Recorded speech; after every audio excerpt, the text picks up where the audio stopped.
Bonjour à tous, bienvenue dans l'émission Arrête ton cinéma.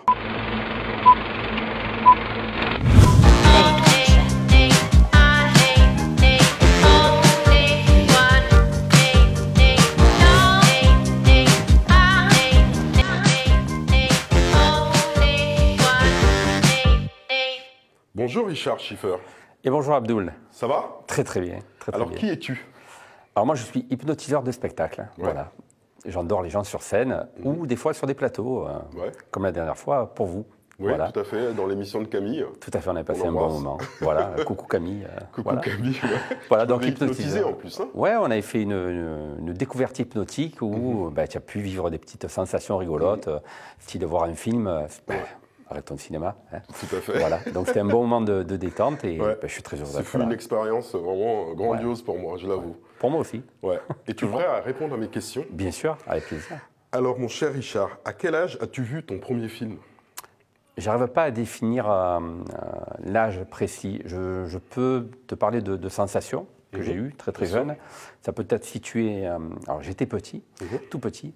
Et il y avait un film, tu sais, à minuit, un film qui était en noir et blanc, qui était sous-titré. Le cinéma de minuit d'ailleurs. Le cinéma de minuit, voilà. Ouais. Je me souviens, mes parents pensaient que j'étais allé me coucher. Et en fait, j'étais assis par terre dans le hall et je regardais donc ce film qui était sous-titré. Voilà. J'ai vraiment cette image-là, des premières séquences que j'ai pu voir. Voilà. Tout à fait, ouais. Alors, dernier film vu, avec qui et c'était comment? C'était un film d'horreur avec mon fils. C'était un film sur un clown qui s'appelle Ça. Voilà. Ok. Bon, c'était un peu... voilà. Et c'était comment? Ouais, pas mal, pas mal. Ça t'a plu? Oui, bon, il faut aimer les films de ce style. Et en l'occurrence, moi, oui, j'aime bien. D'accord. Ouais. Un film sur ta vie, mon cher Richard. Qui a la réalisation et qui dans ton rôle? Un film sur ma vie? Oui. Hypnotiseur, le rêve Spielberg, parce que bon, c'est quelqu'un qui s'est tiré le meilleur de toi-même. Et en tout cas, grand cinéaste. Voilà, grand cinéaste. Après, je ne saurais pas dire.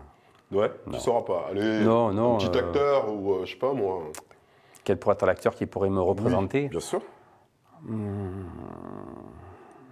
Là, comme ça, je n'arrive pas à trouver, en fait. Là, tu me prends au piège. Oui. C'est ça, la difficulté. S'il te plaît, Richard, arrête ton cinéma. Arrête mon cinéma. Je vais essayer. Bon, si je te dis Matt Damon... oui, j'aime beaucoup. Voilà, Matt Damon, c'est un bon acteur avec pas mal de charisme. J'aime bien. Après, il y a des tas d'acteurs qui sont très, très bons aujourd'hui. Ouais, je comprends. Ouais. Alors, dans une salle de cinéma, tu préfères être devant, au milieu ou derrière? J'aime bien être au milieu. T'aimes bien être au milieu? Pas trop loin, pas trop près, pour bien voir. C'est mieux, Ouais, c'est bien. Et tu déranges tout le monde, non? Quand tu es pour aller aux toilettes, par exemple? Par exemple. Mais bon, il y a un avantage, ou un désavantage, c'est que mon fils me le dit, papa, toi, tu t'endors très rapidement. D'accord, ok. Donc voilà, je fais des micro-siestes, on va dire. C'est vrai, dans une salle de cinéma, carrément, quoi. Non, ça m'est arrivé, voilà. Mais le dernier, il durait 3 heures, ça m'est pas arrivé. Ça t'a calmé, quoi. Oui, ça, c'est un film plutôt qui... Alors, dans la salle de cinéma, pendant les projections, pendant les bandes annonces, pardon, qu'est-ce que tu fais?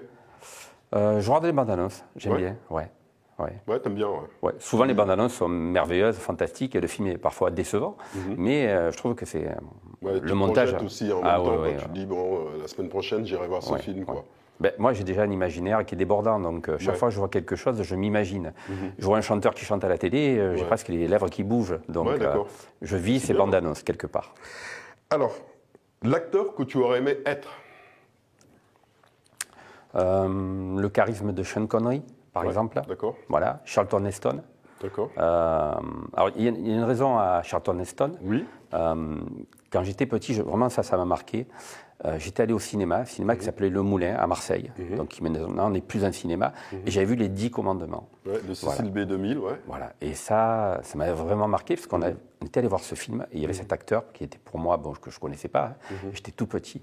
Et après, on est rentré à la maison, on a mangé, voilà quoi. Donc ça m'avait vraiment marqué. Qui jouait le rôle de Moïse d'ailleurs. Ça c'était énorme, voilà. Il durait en plus 3 heures. 3 heures, mais tu vois pas le temps passer. Mais tu t'es même pas endormi, quoi. Pas du tout.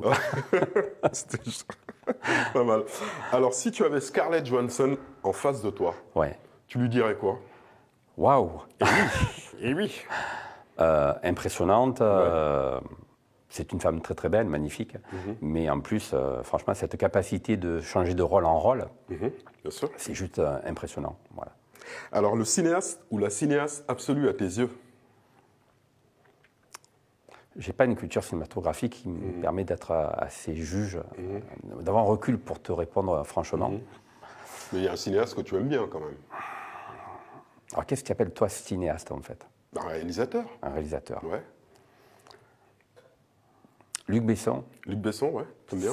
Ouais. Quel film de Besson? Bon, il y a eu Le Grand Bleu, mais il y en a eu tellement d'autres. Le Cinquième élément, c'est des grands classiques. D'accord. Subway? Ouais, aussi, oui, avec... Isabelle Adjani? Oui, mais également... Christophe Lambert. Voilà, ok. Voilà, que t'aimes beaucoup. Ouais, arrête ton cinéma. Ouais, c'est clair. Ouais, donc, attends, voilà. le temps que les neurones, c'est pas évident. Hein. Et moi donc, Justement, tu parlais de jeunesse tout à l'heure. Ouais. Le film que tes parents t'ont empêché de regarder.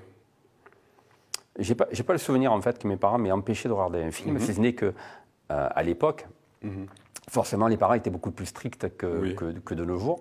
Et il y avait quand même un petit peu moins de violence à l'époque que maintenant. Maintenant, c'est vrai que même des dessins animés, les dessins animés sont violents. Donc finalement, un enfant même qui a 12 ans, 13 ans, des fois tu ne le sais pas, il joue à une console et enfin, voilà, quoi. Puis c'est l'émergence aussi d'Internet aussi, ça joue beaucoup aussi. Quoi. Donc mes parents m'ont pas mis d'interdit, mais c'était naturel, parce que l'éducation n'était pas la même, la vie n'était pas la même.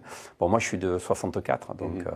Puis il y avait très peu de chaînes aussi. Très peu de chaînes. Moi j'ai connu le noir et blanc, la 1, la 2, et plus tard la 3.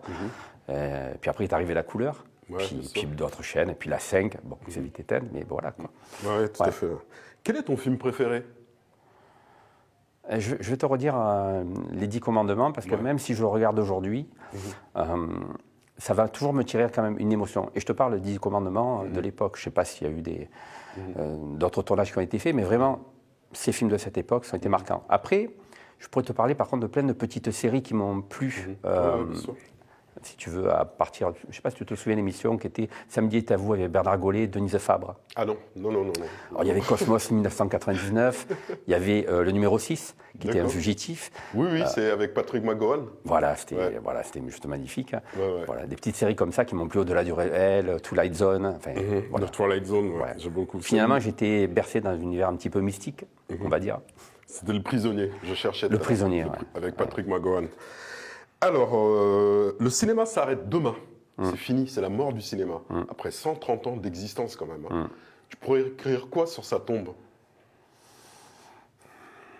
Il n'y aurait pas d'épitaphe assez grand pour décrire le manque qu'il y aurait demain sur l'imaginaire des gens. Parce que des fois, le cinéma t'apporte. Je dirais, quel dommage. Et ouais, c'est beau. Un seul mot, quel dommage. Quel dommage, Merci Richard. De rien. Reviens quand tu veux. Merci, avec plaisir. Ainsi s'achève Arrête ton cinéma. On se retrouve très vite pour d'autres aventures cinématographiques sur Provence Azur. Ciao, ciao. Ciao, ciao. À bientôt.